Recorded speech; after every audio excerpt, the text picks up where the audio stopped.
Chers amis, chers confrères, merci de votre présence.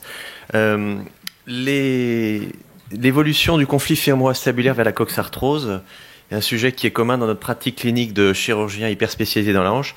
Ça représente quand même une véritable révolution parce qu'il y a une quinzaine d'années, on considérait qu'à peu près 50% des coxarthroses étaient idiopathiques et la plupart des praticiens considéraient que le conflit n'existait pas et qu'on traitait des ostéophytes. En réalité, les publications sont nombreuses, je vous reporte à la littérature, qui montrent essentiellement trois éléments. Premièrement, le conflit fémoro-acétabulaire est une cause de dégradation mécanique de la hanche. Deuxièmement, c'est la principale cause de douleur chez le sportif. Et troisièmement, c'est la principale cause d'arthrose.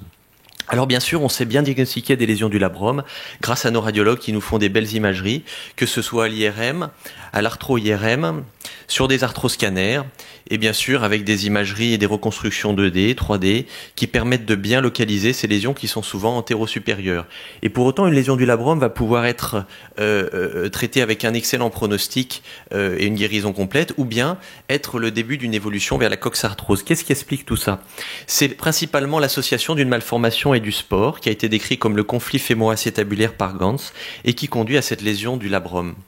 La lésion du labrum, associée à une came fémorale, n'est souvent pas isolée, et on retrouve, comme sur cet arthroscanner, des fissures qui vont vers le cartilage, avec des lésions cartilagineuses, qui sont principalement au versant acétabulaire, et qui préservent le versant fémoral.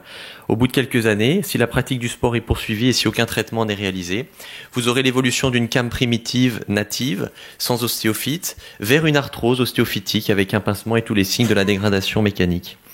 Et nous sommes donc sur le terrain de la coxarthrose. Alors en pratique, on ne peut pas comprendre l'évolution du conflit vers la coxarthrose si on n'a pas considéré avant tout le labrum. Le labrum est un joint étanche circonférentiel autour de la tête fémorale. Il est à l'origine d'un système hydraulique de basse pression dans la hanche centrale et de forte pression dans la hanche périphérique. De cette façon, il est stabilisateur, il permet la proprioception, mais il n'est pas adapté à la gestion du conflit fémoro-acétabulaire. Sous arthroscopie, on le voit bien, fin, appliqué sur la tête fémorale, vascularisé et innervé.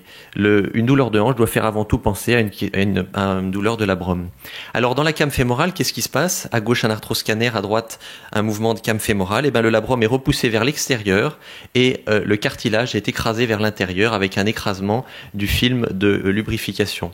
Tout ça conduit vers des lésions qui sont initialement au labrum, et puis petit à petit sur ces coupes, vous voyez que la lésion glisse vers le cartilage et dégage un gros clapet. Nous les voyons souvent en arthroscopie avec des lésions du labrum qui sont rarement isolées, généralement associées à des clapets cartilagineux. Ces clapets sont parfois bénins, parfois ils sont plus sérieux, et après résection du labrum, on va tester la solidité, la stabilité du cartilage, qui dans ce cas est satisfaisante. Nous avons très souvent ce type de situation avec des petits clapets cartilagineux qui sont détachés et qui peut être à l'origine de dérangements mécaniques ou de craquements ou de douleurs inguinales. Dans certains cas, les clapets sont beaucoup plus graves, ils sont instables. Je vous parle là de patients qui ne sont pas des patients de 70 ans au stade de coxarthrose aiguë, je vous parle là d'un patient qui a 18 ans, qui est footballeur et qui a un interligne articulaire normal.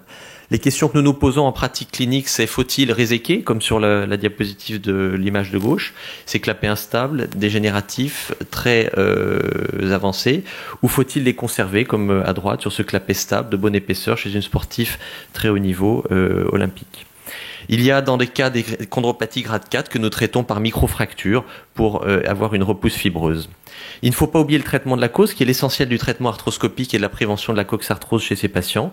On sculpte, on remodèle la jonction tête-colle avec des fraises arthroscopiques, et ça nous permet d'avoir côté droit une échancrure qui a été bien recréée avec une disparition du conflit. Le côté gauche est à faire avec cette came fémorale qui est douloureuse. Certains cas sont particuliers, mais on doit les connaître aujourd'hui. L'os acétabuli n'est pas une anomalie hasardeuse ou qui survient sans raison. C'est la conséquence d'une came fémorale qui, lors de la croissance, a empêché la consolidation osseuse du sourcil acétabulaire ou a créé cette fracture de fatigue qui évolue vers une coxarthrose doublement rapide, puisque la came fémorale va entraîner des lésions périphériques et l'os acétabuli n'est pas portant, et donc ce sont des hanches qui sont dysplasiques. Ce sont quelques indications de traitement, de fixation qu'on réalise également sous arthroscopie. Alors, qu'est-ce qu'il faut retenir de tout ça? En premier lieu, l'importance d'une belle imagerie. Vous devez être en réseau avec des radiologues qui sont passionnés par le sujet, qui vous feront des arthroscanners en traction pour bien voir ces clapets cartilagineux, bien détecter le début de l'arthrose et apprendre à multiplier les incidences pour détecter la came fémorale qui est l'anomalie la plus fréquente dans le conflit. Vous calculerez l'angle alpha qui doit être normalement inférieur à 55 degrés et vous multiplierez les profils pour trouver des cames qui sont très variées, généralement antéro-supérieures mais qui peuvent être ailleurs. On n'oubliera pas sur la radio du bassin de noter la paroi postérieure qui se projette au centre de tête fémorale et la paroi antérieure qui se projette en dedans, sans signe du croisement et sans excès de couverture. Il n'y a pas de bilan d'imagerie, c'est une douleur de hanche de moins de 50 ans sans ces 3 incidences, faux profil et donne. Et vous me ferez également des reconstructions 3D pour avoir tout ça. La conclusion, c'est que lorsque vous avez un patient avec une came fémorale, une lésion du labrum, une douleur de hanche et une hanche qui reste bien souple, profitez de l'opportunité pour le réorienter vers un sport non à risque, du vélo, de la natation. Demandez-lui d'arrêter le foot ou le taekwondo. Sinon, adressez-le pour un traitement de sa came fémorale et un traitement du labrum. Sinon, vous arriverez trop tard au stade de la coxarthrose. Je vous remercie de votre attention.